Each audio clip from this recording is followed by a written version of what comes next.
برادران محترم، رمضان المبارک کے روزوں کو اللہ رب العزت نے مسلمانوں پر فرض فرمایا ہے۔ اس کی فرضیت کا حکم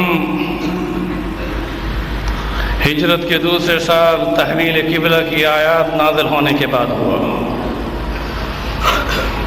جب قبلے کا تعین بیت اللہ کی طرف کر دیا گیا۔ اس کے بعد رب ذوالجلال نے شعبان میں ہجرت کے دوسرے سال جبریل امین کے ذریعے یہ وحی نازل فرمائی کہ اے ایمان والو، تمہارے اوپر روزوں کو فرض کر دیا گیا ہے، اور تم سے پہلے امتوں پر بھی روزے فرض تھے، اور اس لیے کہ روزے اس لیے فرض کیے گئے ہیں کہ تاکہ تم متقی اور پرہیزگار بنو، تقوی کو حاصل کرو۔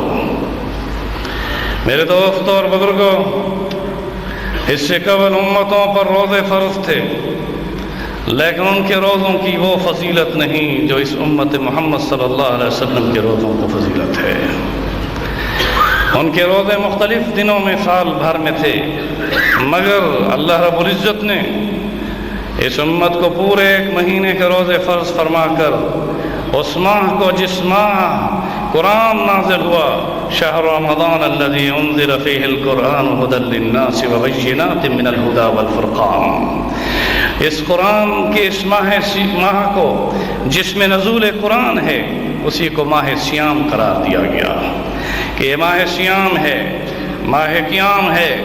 کیسا نہ ہو کہ رسول اکرم صلی اللہ علیہ وسلم غار حرا میں اس مہینے نبوت و بعثت سے قبل وہاں اس غار کے اندر جب عبادت فرمایا کرتے تھے، تو جبریل امین پہلی وحی لے کر جب آئے تو رمضان کا آخری عشرہ تھا۔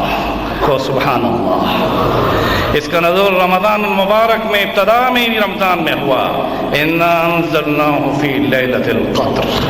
اس طرح سے شہر رمضان الذی انزل فیہ القرآن، رمضان المبارک میں قرآن پاک کو نازل کیا گیا، اور اس کی فضیلت کتنی بڑی ہے۔ یہ قرآن جو نازل ہوا تمام کتابوں سے افضل وہ کتاب ہے، اور جو رسول جن کے سینے پر یہ قرآن نازل ہوا وہ رسول تمام نبیوں کے رسول ہیں، وہ تمام نبیوں کے رسول ہیں، وہ تمام رسولوں کے رسول ہیں، وہ آخری نبی ہیں، خاتم النبیین۔ اور پھر یہ کہ رسول اکرم صلی اللہ علیہ وسلم تمام نبیوں کے سردار ہیں۔ اس طرح سے رسول اکرم صلی اللہ علیہ وسلم کے طفیل اس امت کو قرآن بھی ملا، اور اس امت کو رمضان بھی ملا، اور رمضان کی وہ فضیلت کہ جس کے بارے میں رسول اکرم صلی اللہ علیہ وسلم نے ارشاد فرمایا کہ اس میں ایک رات ایسی ہے کہ جس میں عبادت کرنے والا 1000 ماہ سے زیادہ قبول عبادت کا ثواب پاتا ہے۔ 1000 ماہ کتنے بنتے ہیں؟ 30,000 راتیں جس میں آتی ہیں، 83 سال۔ بتاؤ آپ میں کتنا، کون سا ایسا شخص ہے جو 83 سال مقبول عبادت مکمل کرتا ہو؟ کون سا ایسا شخص دعویٰ کر سکتا ہے کہ 24 گھنٹے 83 سال وہ اللہ کے سامنے رکوع میں ہو، سجود میں ہو، روزے میں ہو، عبادت میں ہو، معصیت سے بچ کر ہو، گناہوں سے بچ کر ہو، بندگی کے اعلیٰ مقام پر ہو؟ کوئی نہیں ہو سکتا۔ فرمایا یہ کملی والے کا یہ فیض ہے کہ امت کا گناہگار رمضان المبارک میں لیلۃ القدر کی ایک رات کو عبادت کے ساتھ جاگ لے، فرمایا 83 سال کی مقبول عبادت سے افضل ہے۔ یہاں 83 سال کیوں فرمایا گیا؟ عمر بھر کی عبادت سے افضل ہے۔ کیوں؟ کہ اس امت کی اوسط عمر 60 اور 70 کے درمیان ہے۔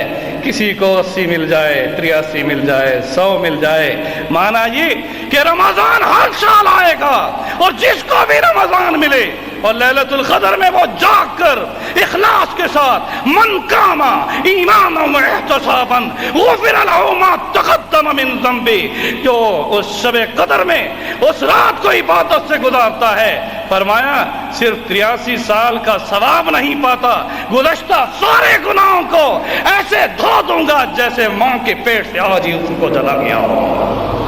میرے دوستوں اور بزرگوں، یہ نعمت یہ فیض، یہ برکت، یہ کس کی وجہ سے ہے؟ کہو رسول اللہ کی وجہ سے ہے۔ ہم میں کوئی کمال نہیں، آپ کے روزوں میں کوئی کمال نہیں۔ رات کا قیام، ایک رات کا قیام، پورے مہینے کا قیام، ایک مہینے کے روزے، اور اسی طرح ہر رات کی تراویح، یہ کوئی اتنا بڑا عمل نہیں ہے کہ جس کے بدلے میں اتنا بڑا ثواب دیا جائے۔ یہ رسول اللہ کی رحمت کا فیض ہے کہ اللہ نے فرمایا وَلَسَوْفَ يُعْطِيكَ رَبُّكَ فَتَرْضَىٰ، اے نبی ہم تجھے اتنا عطا فرما دیں گے کہ تو راضی ہو جائے گا۔ رسول اللہ نے فرمایا عرض کی باری عز و جل، میری رضا اس میں ہے کہ میرے امت کے گناہ گاروں کو جنت عطا فرما۔ اللہ نے فرمایا اب تجھے راضی بھی رکھنا ہے، اور تیری رضا کا سوال اسی کے ساتھ ہے کہ تو اس وقت راضی ہوگا جب امت کے گناہ گار جنت میں چلے جائیں۔ لو ہم تیری امت کے لیے یہ فیض عطا کرتے ہیں کہ وضو کریں تو گناہ معاف، نماز پڑھیں تو گناہ معاف، عمرہ کریں تو گناہ معاف، روزے رکھیں تو گناہ معاف، لیلۃ القدر کو جاگیں تو گناہ معاف۔ اگر ان نیکیوں کو وہ اپنا لیں، میرا وعدہ تیرے ساتھ پورا ہو جائے گا۔ میرے دوستوں اور بزرگوں، یہ رب کا کرم ہے، اس کا فضل ہے اس امت پر کہ مختصر عمر رکھنے والی یہ امت، مختصر عمر رکھنے والی یہ امت، گزشتہ امتوں میں 1000 سال کی عمر رکھنے والے راہب گزرے، جنہوں نے رات بھر عبادت کی، دن بھر روزہ رکھا، 500 سال مقبول عبادت کے ساتھ جاگتے رہے۔ ہمارے دل میں یہ بات آ سکتی تھی ہماری عمر کم ہے، ان کی عبادت اس سے زیادہ بڑھ جائے گی۔ میرے دوستوں اور بزرگوں، اللہ رب العزت نے فرمایا کہ ان کی عمر چاہے 1000 سال ہو، وہ 1000 سال کی مقبول عبادت جتنی کرتے رہیں۔ اے رسول، آپ کی امت کو وہ انعام عطا فرماتے ہیں کہ ایک رات جاگ کر گزاریں 83 سال کا ثواب پائیں۔ میرے دوستوں اور بزرگوں، پھر صرف یہاں تک بات نہیں، بلکہ پھر آخری عشرے میں اعتکاف، جس کے بارے میں رسول اللہ صلی اللہ علیہ وسلم نے فرمایا جو شخص مسجد میں اعتکاف کرتا ہے 10 دن اور 10 رات، آخری عشرے کا اعتکاف کرتا ہے، چاند کے نکلنے پر جب کہ عید الفطر کا اعلان ہو جائے پھر گھر جاتا ہے، فرمایا ایسا شخص مسجد میں جب اعتکاف کرتا ہے اسے 2 مقبول حج اور 2 مقبول عمروں کا ثواب ملتا ہے۔ میرے دوستوں اور بزرگوں، پھر یہاں تک نہیں، ہر عبادت کے عمل کو بڑھا دیا جاتا ہے، عبادت کے اجر کو بڑھا دیا جاتا ہے۔ فرمایا سال بھر اگر کوئی نماز پڑھتا ہے، اس نماز پر اگر باجماعت پڑھتا ہے تو 25 درجے المضاف اسے ملتا ہے۔ اسی طرح سے اور بہت ساری فضیلتیں جماعت کی نماز کے ساتھ پڑھنے پر بھی ہیں، انفرادی نمازوں پر بھی ہیں۔ لیکن فرمایا کہ جو رمضان میں ایک فرض پڑھتا ہے گویا وہ 70 فرض کا ثواب پاتا ہے۔ اس طرح سے عام زندگی میں آپ رمضان سے ہٹ کر نفل پڑھتے ہیں، وہ 2 نفل ہیں، ان کا ثواب آپ کے علاقے میں تھوڑا ہے، حرم میں جا کر 1 لاکھ کے برابر ہے۔ فرمایا کہ جو رمضان المبارک میں جنگل میں ہے، یہ روشنی میں ہے، یا اندھیرے میں ہے، شہر میں ہے، یا کسی جگہ پر بھی ہے، 2 نفل ادا کرتا ہے، فرض کا ثواب پاتا ہے، 2 نفل پر فرض کا ثواب ملتا ہے۔ اور جو پھر رمضان المبارک میں، یہ تو نماز کی بابت میں حضور نے فرما دیا کہ نفل کا ثواب فرض کے برابر اور فرض کا ثواب 70 فرائض کے برابر، اور پھر جو حرم میں رمضان المبارک میں فرض ادا کرتا ہے وہ 70 لاکھ فرضوں کا ثواب پاتا ہے، کیونکہ وہاں ایک نیکی کا اجر کتنا ہے؟ زور سے کہو، 1 لاکھ ہے۔ میں تمہیں تجارت بتاتا ہوں، اپنے آپ کو اور آپ کو تقوی کی وصیت کے ساتھ آگے بڑھو۔ ساریعوا الی مغفرۃ من ربکم وجنہ، جنت کی طرف دوڑو، مغفرت کے راستوں پر دوڑو۔ میرے دوستوں اور بزرگوں، یہ دور پرفتن ہے، شیطان اپنی طرف بلا رہا ہے، رحمان منادی کر رہا ہے، شیطان میڈیا پر ہے، رحمان آسمانوں سے آواز دے رہا ہے کہ ٹیلی ویژن پر فلم دیکھنے والا انسان، اے امتی رسول، میرا تو وعدہ یہ تھا تیرے رسول کے ساتھ کہ رات کو تراویح تو پڑھ اور عبادت میں وقت گزار، تیرے گزشتہ سارے گناہوں کو معاف کر دوں، مگر بد نصیب ہے وہ شخص کہ رب کہہ رہا ہو کہ تو توبہ کر میں تیرے گناہ معاف کروں، اور امت میں سے ایسے بھی بد نصیب ہیں کہ رب کی اس آواز کے دوران میں اپنی آنکھیں فلموں پر رکھے ہوئے ہوں۔ میرے دوست اور بزرگوں، میں بات بڑی کھلی کروں گا، آج ہاتھ اٹھا کر وعدہ کرو کہ ہم رمضان المبارک میں تو کم از کم فلم نہیں دیکھیں گے۔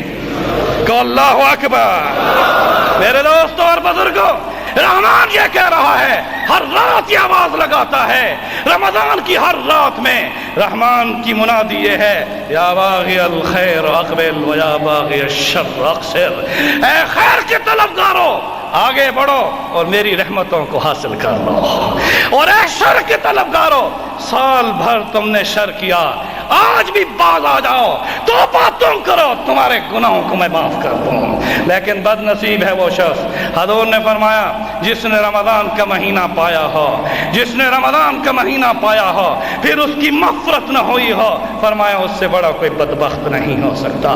یہ مغفرت کا مہینہ ہے، یہ توبہ کا مہینہ ہے، یہ نزول قرآن کا مہینہ ہے، یہ صبر کا مہینہ ہے، یہ روزے کا مہینہ ہے، یہ قیام اللیل کا مہینہ ہے، اس کے اندر موافات ہے، اس کے اندر غمخواری ہے، یہ ایسا مہینہ ہے کہ ایک صدقہ دو 700 گنے کا ثواب ملے گا۔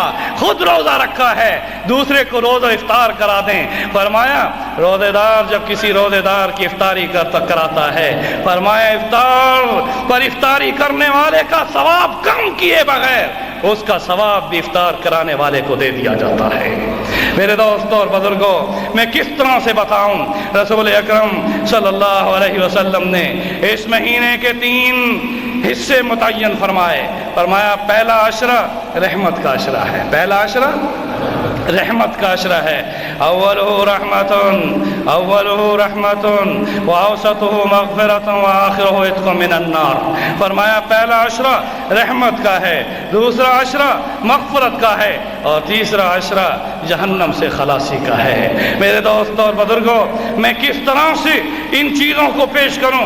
امت کو اس مہینے میں عمل کا ثواب اتنا بڑھا دیا جاتا ہے، فرمایا اگر ایک شخص ویسے عمرہ کرتا ہے اس کے گناہ معاف ہو جاتے ہیں، ایک عمرہ اور دوسرے عمرے کے درمیان وہ گناہوں کا کفارہ وہ عمرہ بن جاتا ہے۔ لیکن رمضان میں عمرے کرنے والے کا ثواب یہ ہے کہ رسول اللہ صلی اللہ علیہ وسلم نے ارشاد فرمایا جو رمضان کے مقدس مہینے میں عمرہ کرتا ہے اس کو ایسا ثواب ملتا ہے جیسے اس نے میرے ساتھ حج کیا ہو۔ رسول اللہ صلی اللہ علیہ وسلم کے ساتھ حج کرنے کا ثواب ملتا ہے۔ میرے دوستوں اور بزرگوں، یہاں پر یہ بات بتاتا چلا جاؤں، یہی وجہ ہے کہ رمضان المبارک میں جہاد کا حکم نازل ہوا تاکہ ان غازیوں کا اجر بڑھا دیا جائے۔ غزوۃ البدر بھی ہوا اور اس میں فتح کا نشان بھی جو قائم ہوا، تو وہ کس مہینے میں ہوا؟ بولو، زور سے کہو۔ رمضان میں غزوۃ البدر ہوا۔ اس طرح سے میرے دوستوں اور بزرگوں، مکہ فتح ہوا، رمضان المبارک میں فتح ہوا، اور اس رمضان میں کیا شان تھی رسول اللہ کی صلی اللہ علیہ وسلم کہ حضور صلی اللہ علیہ وسلم روزے کے ساتھ بھی ہیں اور احرام نہیں باندھ رہے، بلکہ اب مکہ جب جا رہے ہیں تو ڈبل زرہ پہنی ہوئی ہے، ہاتھ میں تلوار اٹھائی ہوئی ہے، حالانکہ بیت اللہ جا رہے ہیں۔ یہاں یہ ثابت کر رہے ہیں کہ موسم کے ساتھ عبادت کی شکل بھی بدل جایا کرتی ہے۔ میرے دوستو، جب اسلام کو کفر چیلنج کرے تو پھر رمضان میں بھی مسلمان پر عبادت میں سب سے افضل عبادت جو ہے وہ جہاد فی سبیل اللہ ہے۔ دوستو اور بزرگوں، میں یہ بات کھلے معنوں میں آپ کو بتا دینا چاہتا ہوں، مسلمانوں رمضان کی قدر کرو، رمضان کی راتوں کی حفاظت کرو۔ رات کو تو ہر کوئی جاگ رہا ہے، خلیج میں گلف کے اندر یہ رواج عام سا ہے کہ ہر شخص رات کو جاگتا ہے، لیکن جاگنے والوں کی 2 قسمیں بن جاتی ہیں۔ ایک بازاروں میں اپنی آنکھوں کی حفاظت کے بغیر جاگ رہا ہوتا ہے، اور ایک قرآن کو دیکھتے ہوئے مسجدوں میں وقت گزار رہا ہوتا ہے۔ پوچھتا ہوں آپ سے کہ جاگنے میں جو عبادت کرنے والا ہے، کیا وہ تجارت میں خیر کثیر حاصل کر رہا ہے، یا وہ جو بازاروں میں گھوم رہا ہے؟ سال بھر آپ کے پاس پڑا ہے، جائیں آپ سال کے کسی حصے میں، بازار کھلا ہے، دن کو کھلا ہے، رات کو کھلا ہے مسلمانوں جاگو. ایک تو وہ ہے جو حرم میں قیام اللیل میں ہو اور جاگ رہا ہو، اور دوسرا وہ مسلمان جو بازاروں میں عیاشی میں فحاشی میں عریانی میں ہو. آؤ یہ ارادہ کرو کہ ہم وہ تجارت اختیار کریں گے جس سے رب کی رحمتیں حاصل ہو جائیں. ہاتھ اٹھا کر کہیں الحمدللہ ہم مسلمان ہیں. ہم اس عہد کے ساتھ رہیں کہ راتوں کو جاگیں گے، مگر جاگنے میں کس کی عبادت کریں گے، کس کی مان کر چلیں گے؟ میرے دوستو، 1 مہینہ اللہ نے دیا ہے. شد المیسرہ، اپنی کمر کو کس لو. ایقظہ اہلا، اپنی اولاد کو جگاؤ. واحیا اللیلہ، اور راتوں کو عبادت کے ساتھ گزارو. یہ رسول اللہ کے 3 عمل ہیں. رسول اللہ کے 3 عمل ہیں. رمضان میں اپنی کمر کو کس لیتے تھے. ایقظہ اہلا، قوا انفسکم واہلیکم نارا.